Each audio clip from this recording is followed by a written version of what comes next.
Well, ladies and gentlemen, welcome back to the final closing plenary. What a few days we've had, Sarah Jane. It's been fabulous. Oh, it's been fabulous. I cannot keep that up. No, you can let that go. Let that go.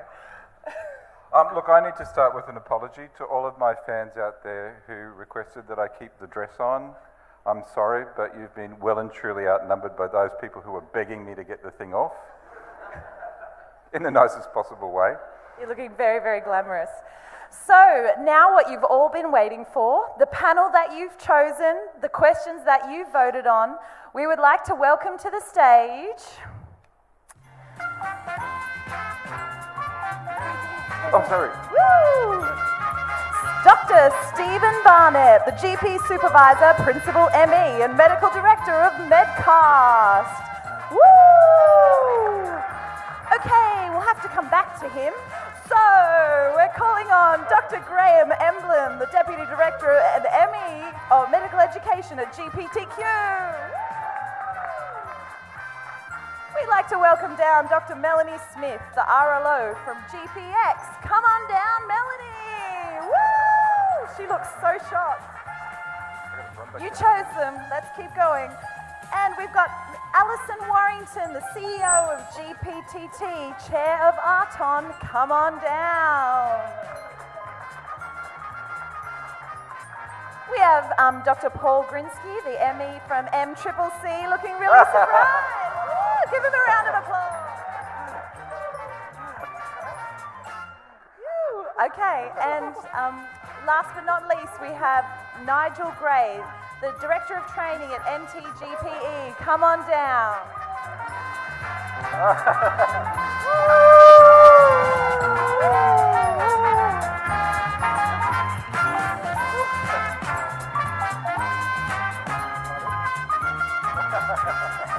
Now, if anyone happens to see Stephen Barnett, tell him he's late. No, we'd just like to open up. Thank you all our panellists for being... We just want to say thank you to all our panellists for coming up at such short notice. We greatly appreciate it. We're going to hand over to our lovely questionnaire people who've decided to come up with some good things to ask our panellists. So we'll just start off with number one. Fire away. Hello, thanks everybody. Vanessa from GP Synergy. I would like to know, what do you guys see, you future, as the GP's role with the emerging technologies that we've been hearing about, the Wilsons and apps and all that kind of stuff? So I'll give you a few minutes to think about that. And then there's a mic. Go for it. The problem with sitting next to you. We're generalists. I think we've got a real advantage in what we already do. We deal with uncertainty, we deal with change. Every consult is different. We're used to flux. And so this is just more flux. I don't think it's a different form, but I don't think it's that challenging really when you look at the big picture.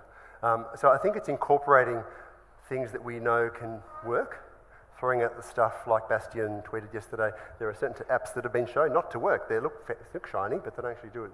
So that'll be synthesised for us and with us. But I think incorporating into a practice will be just part of what we do with other tools that we've developed along the way. Part of it will be probably divulging some of our duties to apps, blood pressure measurement, for example. So we just free up more of our consultation time to deal with the patient and actually do what we do best, which is actually that one-to-one, face-to-face, person-to-person interaction rather than the technology and other stuff which can be handballed to something else. So I'm not so worried about it. We've got to be cautious of how we use it and how quickly and how we integrate those things, but I think it's just part of what we do. And I think as a profession, we're at the forefront of being able to do that because we already do those things in our practice anyway, just in a different format. Thank you, Paul. I think it's a core part of our role, and yes, we're going to have to do it. I already do prescribe apps, so I'm pleased to see that that's something that's even going to grow further. I think if you think about rational prescribing, and our job is to help people understand what's valuable and what's not valuable. And I think in the same way with a lot of this digital technology, what's going to be valuable, what's not going to be valuable, which is safe, which is appropriate, which is the rip-offs. And that's where we as a profession can get advice through various groups. The colleges can support us in this role, but we're the ones there that can help the individual find what's going to work for them. I should, yes, it is on. I'd certainly like to echo the words of my learned colleagues. I think our role as general practitioners is very much around the issue of person-to-person interaction and actually moderating to some extent the potential risk of relying too much on resources that perhaps aren't as validated or aren't as patient-friendly as they could be. As you can probably tell a little bit from our ramblings up in Darwin, we're not particularly techno-savvy. And my major learning outcome from the conference in the last 2 days that I've met is, courtesy of a colleague, medical educator of mine, is how to operate the automatic paper towel dispenser in the gents' toilets. It took me 36 hours to work that one out. Thank you. I think as GPs, our critical role as clinicians is probably to use these data collecting apps and actually decide what data is worth collecting and what we're going to do with it. There's a lot of data out there that's probably noise and data for data's sake, but the real art is in knowing what to look at and what to do with it. Thank you very much. Graham, do you want to finish? Just one last comment. I'm looking forward when I can have my hologram sitting in the consulting room while I'm sitting on the beach doing the consulting as well. The possibilities, hey? It's mind-blowing. Right, we might take it to our second question. Fire away, Sarah Jane.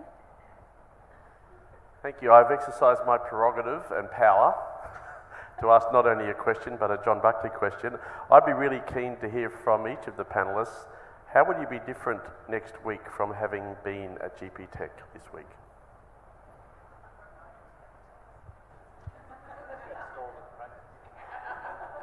So the question was, how are you going to be different next week from being here?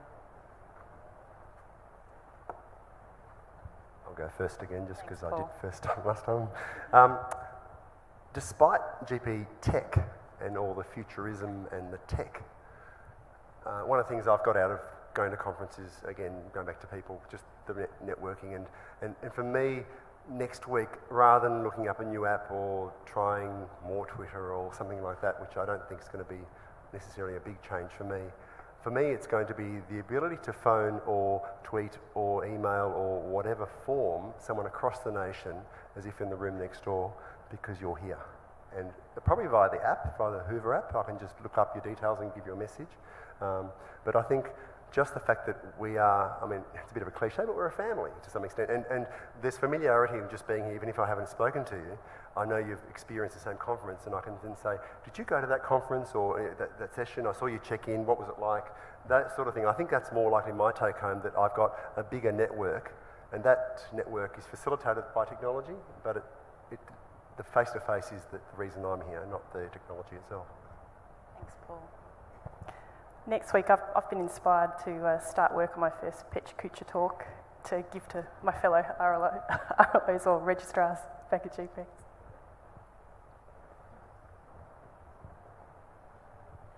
I think from our perspective at GPTEC, and it's not necessarily, picking things and saying I'm going to do this differently next week because of what we learnt last week.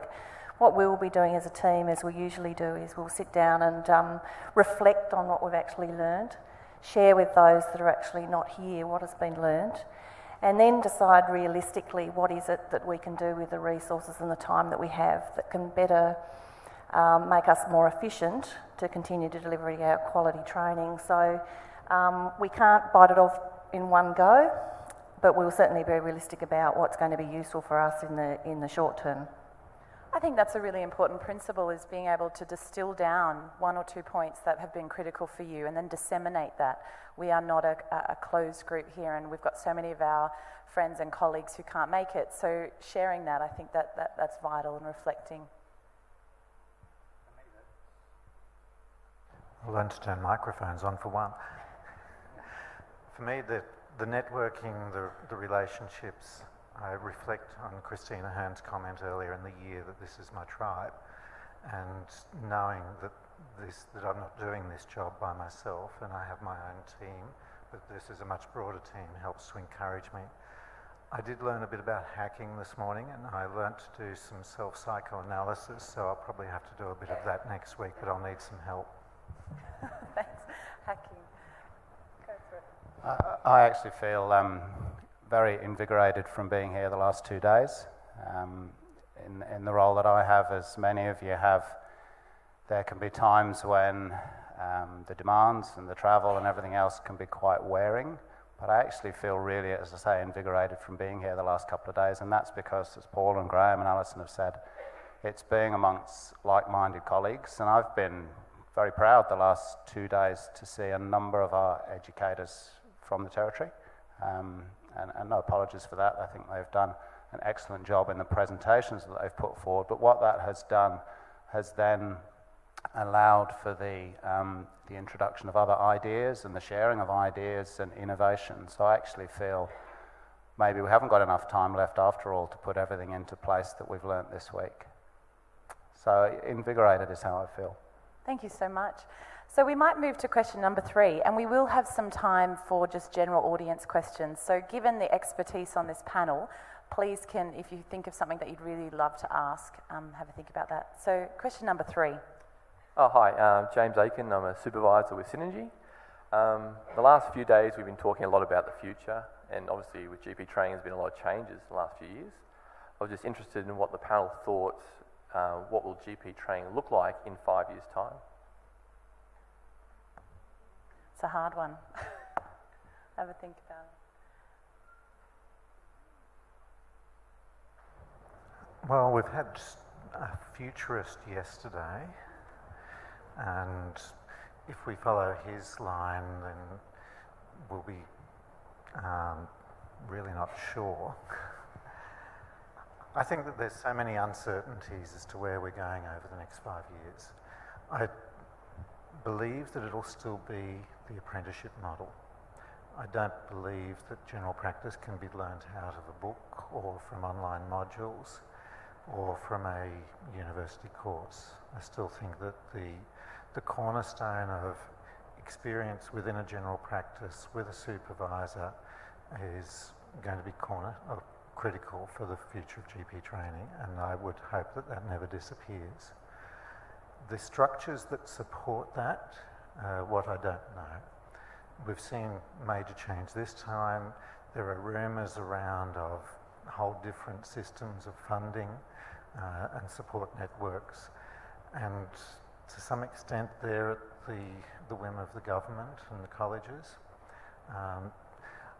I'm hopeful that, as those that would be aware from last night, that the aiming group has chosen to become incorporated, and so as an entity, that we will have a voice in that design of what actually happens, so that it is an educationally sound process for that generation of the doctors that are coming through.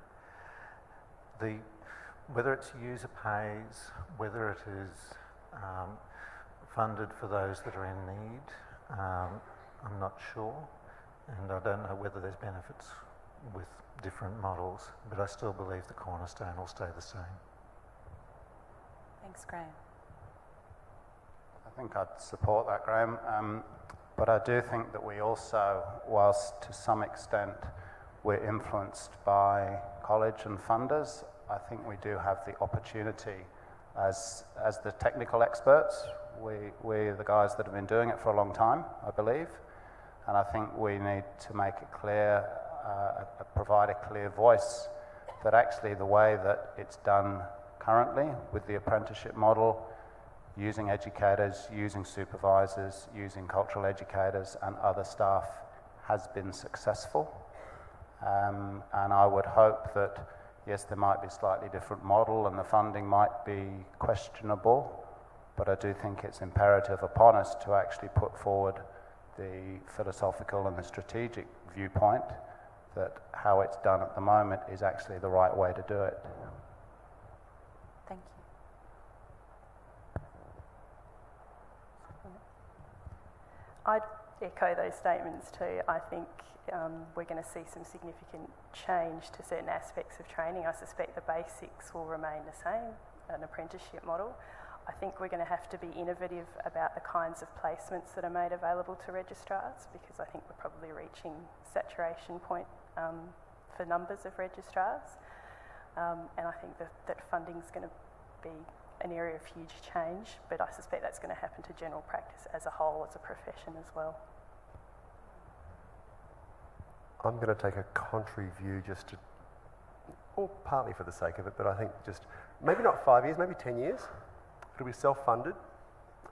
We'll lose the apprenticeship model because the resources for the greater intake, the retiring cohort of GP supervisors, we don't have enough coming through, so the dynamics will change. It'll either be mega practice clinics that are trained 10 at a time, 20 at a time, like an American model with the residency programs, where you've got 20 residents or registrars running around a larger clinic.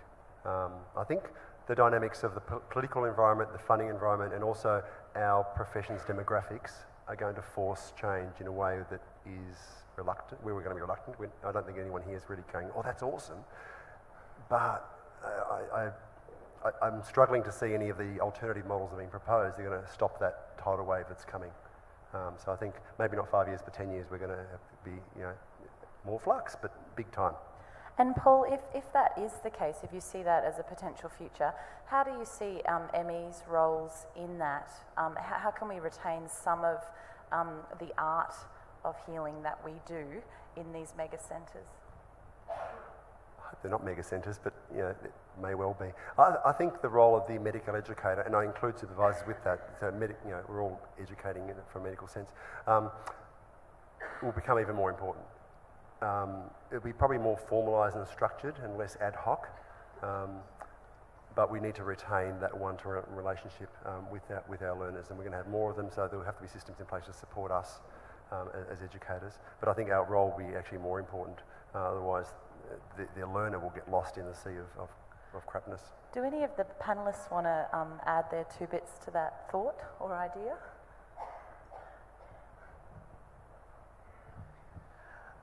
There's a number of other drivers that are coming in that are driving this change. We talked about funding. The corporatisation of general practice, I think, is going to influence training, and that where a lot of people do training is in the GP-owned facility. That's changing. It's becoming more owned by corporate entities, and I think they'll become another part of the player in the whole training mix. Whether they'll become, I know there's been talk and fear about some of them becoming training entities. I hope that doesn't happen. However, if that does, we need good quality educators in there driving the education process there as well. The one thing that I think we have to make sure through this whole process, though, is that where the educator's role, I think it may shift to ensuring the quality of the supervisor's skill in providing that education. And I've seen that shift starting to happen over the last few years, and recognising that 70 to 80% of the learning is actually happening between the registrar, the supervisor and the patient, upping the ante in that space, but recognising the environment that's happening may well change is something we need to be planning for. Thank you, Graham. We might just go to Alison. Thanks to the original question. Yeah, thank you. Probably not much more to say other than we know that there is going to be some change. It's just how we are adaptable and how we deal with that change. One thing I think is for sure is that we'll continue to have quality GP training. We have a look in the room and we talk about the expertise that we have, the fantastic groups of people that we have working across the RTO network. What I would say is, and there's obviously been some discussion here around RMN and that particular network, I'd like to add that more broadly across the RTO network, medical educators, administrative staff, program support people, our strength is in our numbers rather than individually.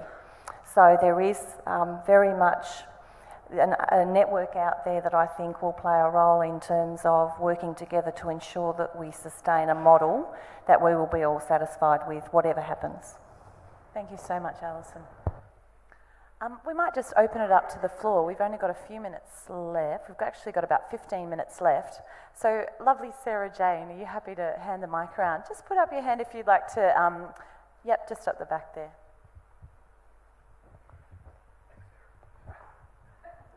It's Peter Keppel. We heard the departmental representative yesterday talk about the National Rural Generalist model that's on his agenda.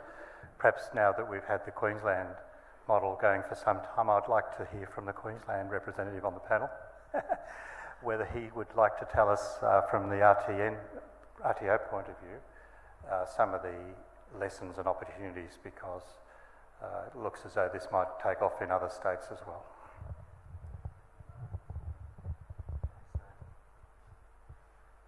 So Queensland has had a rural generalist model for some time that's been driven by Queensland Health, with a couple of, one particular person, Dennis Lennox, who's a highly intelligent, highly motivated driver of the process that's banged his head against brick walls for many years.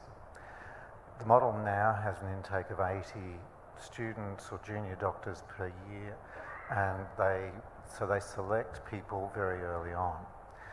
They've had a focus and a drive to solve the rural procedural workforce problem, and they've been effective at doing that in that the number of rural anaesthetics, obstetrics and even surgery doctors in Queensland has dramatically increased, and many of the smaller hospitals that were having workforce problems, the situation's changing. One of the things that did drive that was that Queensland Health came to the party and pay these doctors very highly. And in doing so, that's produced a very high level of attraction to it.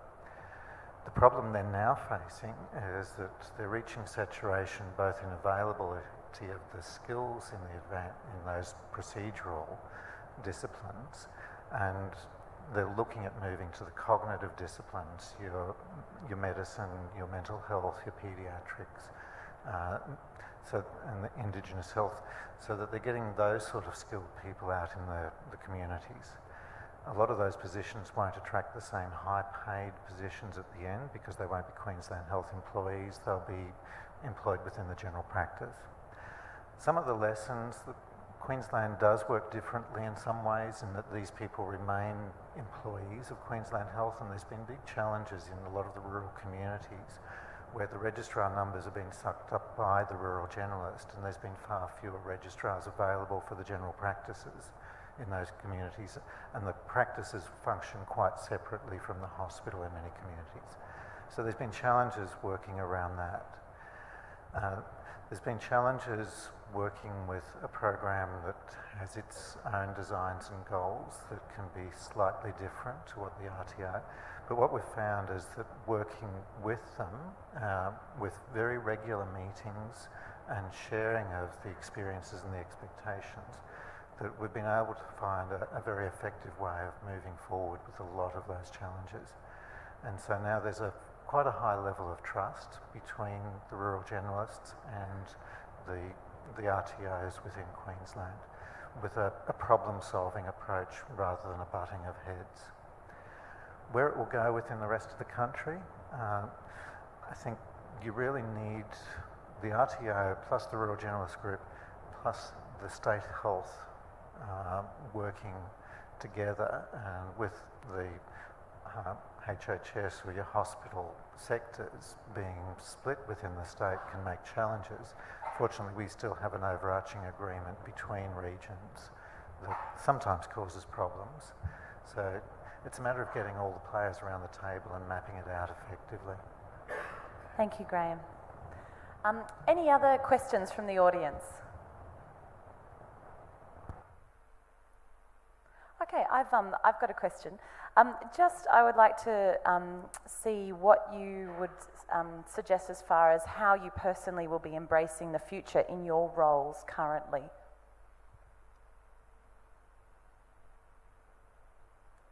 My quick answer, and then I'll think about it, retirement.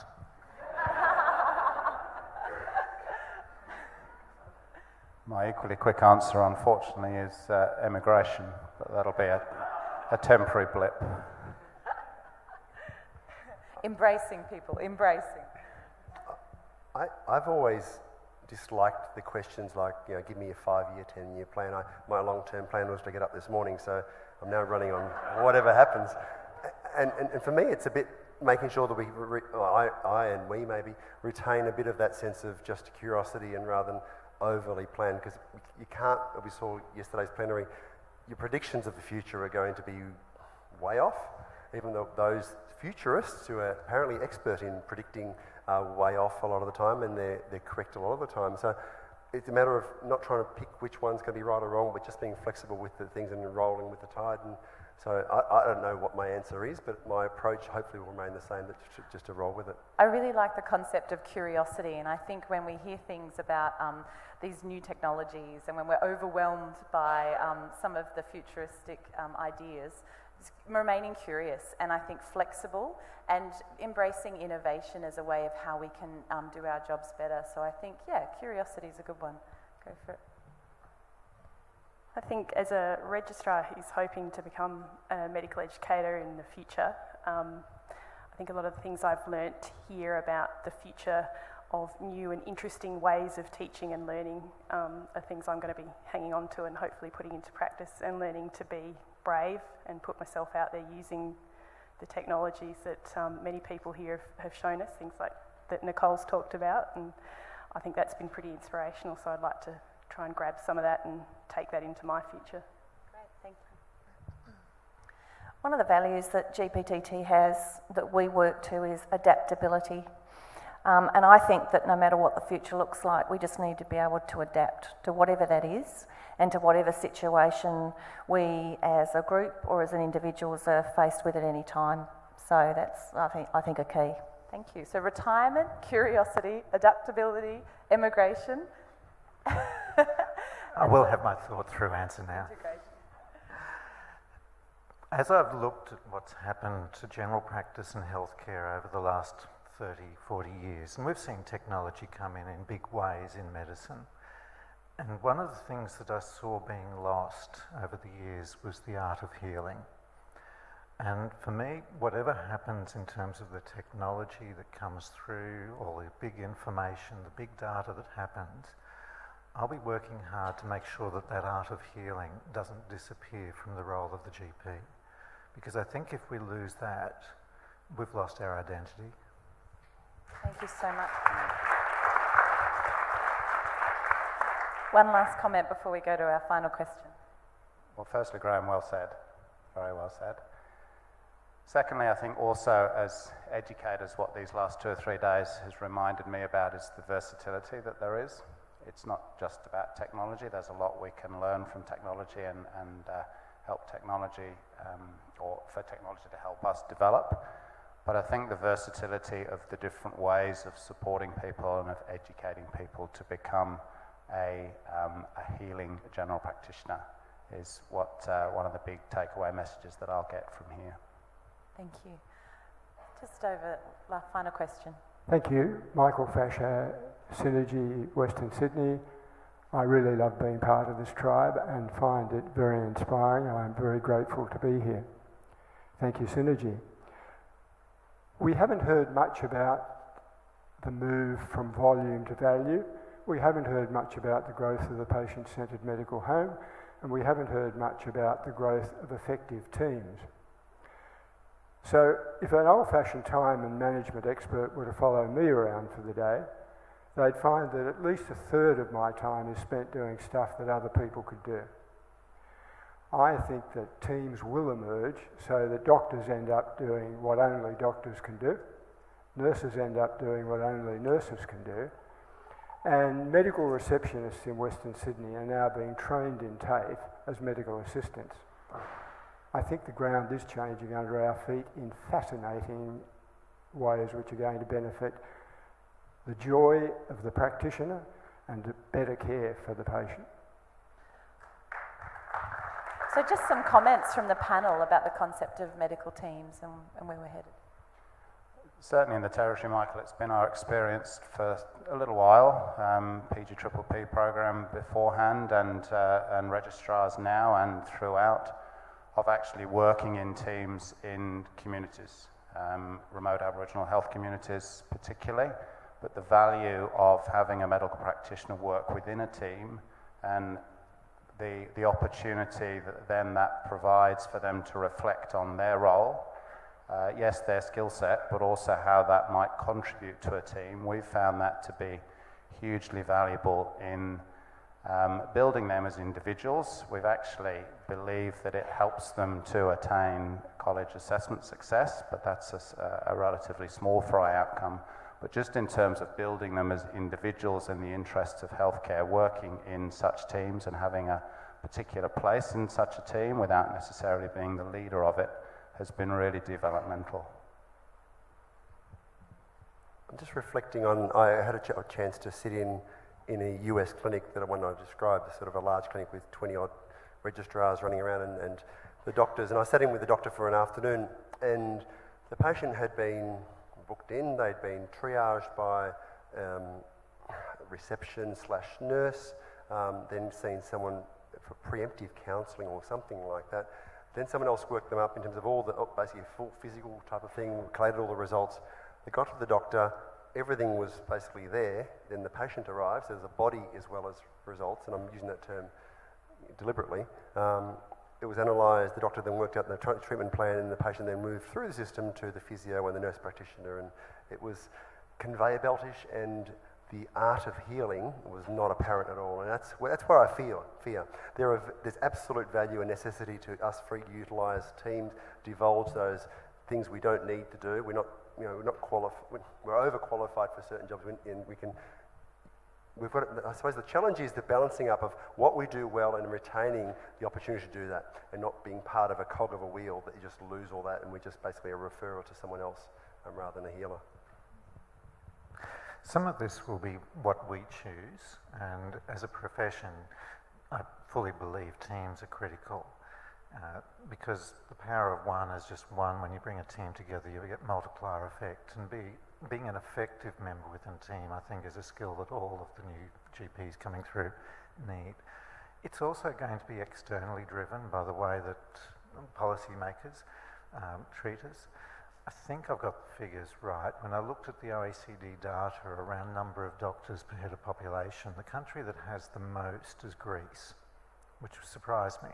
But the other thing that really surprised me is that Greece also has the lowest number of nurses per head of population within the OECD data. And so they've gone down this model that's very doctor-driven. And there are other countries at the far end. We're in the middle and moving up in terms of doctors' numbers, more so than nurses. And that's likely to change, I suspect, because of the sustainability. So there'll be systems factors that drive it. I think we need to be influencing because of the benefit of the community. Thanks, Graham. When I first came into general practice as a registrar, I was quite scared. I'd come from the hospital system and working in ED, and I was terrified of the idea that I'd be alone in a room and not have a team around me. I wonder if what's going to happen more in the future with larger practices and many GPs developing sort of sub-interests, whether we'll see more teamwork amongst groups of GPs working together, referring within a practice to colleagues for special interest components of it. Whether that's a good thing or a bad thing, whether there's going to be de-skilling or increased skills amongst GPs, which mean we can avoid referring to other specialists.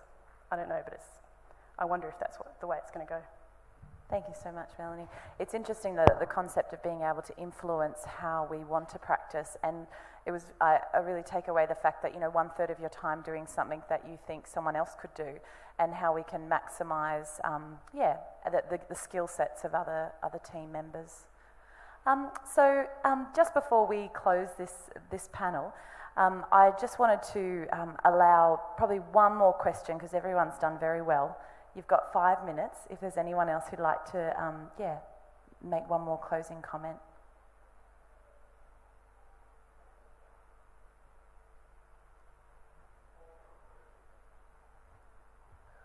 Apparently I've got a question. I asked John earlier if this question was on the panel, and he said no.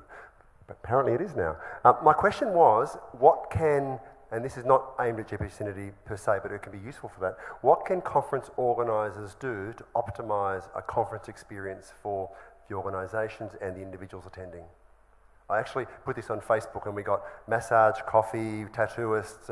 It was all about convenience and nothing actually about the conference themselves, but I suppose that's it. And I suppose babysitting was the one thing I thought was really critical from those little mini Facebook list. But yeah, what can we do to optimise a conference? Yeah. I think that's really important for those organisers listening for next year. Don't forget you can put your answers down in your evaluation forms to change next year. But just our panel, what would you like to see more or less of? The initial thing that comes to mind is, and there was a session on this actually yesterday of setting learning objectives.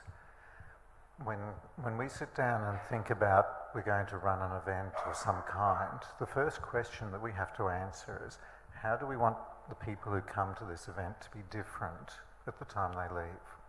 What are we trying to achieve? And so when we're thinking about conference next year, or people who are organising conferences, have that discussion in your mind first. I think the discussion around this one was people being more aware of the future and thinking about the future, and I hope that that's something that's been achieved in the group as they leave. Being that old learning objectives, what are you trying to achieve? Thanks, Graham. I want to see more registrars here. Here. I think it's about, and partly what Graham said, but it's about meeting the needs of the people that are in the room. So importantly, it's about getting as much input in organising the event about what people want, about what they need, about who should be there, so that in the end it actually meets the needs of everyone who's there and there's an expectation met. I think for me, Paul, it's about facilitating the opportunity to share the ideas and to share the work that we all do back in our environments. And I think the breadth of different opportunities to present and share that in this conference has been outstanding.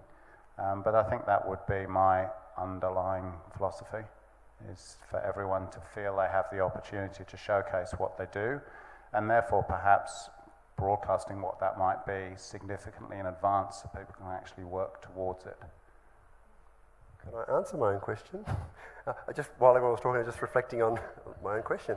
I think one thing that conferences can do to optimise the experience is to ensure that the people that have spent time and effort in preparing content, whether it's a workshop, whether it's a paper, whether it's just a concept idea, facilitating that message reaching the audience.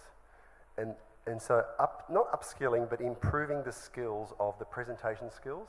I really liked the Pecha, Wise, what was the other one? The pitch. They're non-formal formats that allowed a dialogue. And that dialogue meant the audience, the message was received. And I think if we can make sure that, the ideal is every session, every speaker, their message is received, whether it's agreed upon or not, doesn't matter, it's received rather than just lost in the mix of things. I think if we can improve the presentation a few more steps forward, we have a much more valuable conference, because the content's there, it's just a matter of whether it hits the audience. So we'd love to hear from you as well. So please put your comments in your evaluation forms. Let's just say a huge thank you to our panel for being brave to be up here. Great, thank you. You're allowed to go. Well, that was fabulous. So just while they're destaging, I'd just like to echo one of the sentiments that came out in the panel of just what a wonderful community or tribe or family this is. How wonderful it is to get together every year with like-minded people. You all bring such excitement and energy to these meetings, and the passion for learning through fun and exploration is just sensational. These are always the best conferences, in the calendar year.